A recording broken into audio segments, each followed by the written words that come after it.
আসসালামু আলাইকুম প্রিয় ভিউয়ার্স। এটা কিন্তু একটা 500 টাকার নোট, এটা 100 টাকার নোট। ভিউয়ার্স, এটা কিন্তু একটা কাগজ।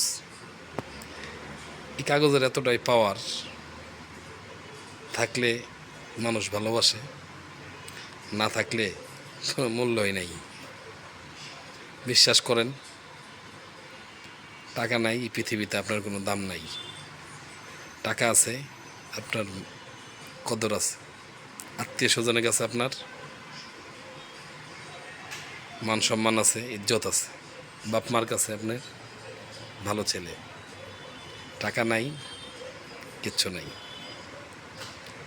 টাকা, তাই পৃথিবীতে বাঁচতে হইলে টাকার প্রয়োজন, মেলা টাকার প্রয়োজন। সব ক্ষেত্রেই টাকা ছাড়া কোনো উপায় নাই। ভালো থাকবেন, দোয়া করবেন যেন মেলা টাকা হয় আমাদের। আল্লাহ হাফেজ।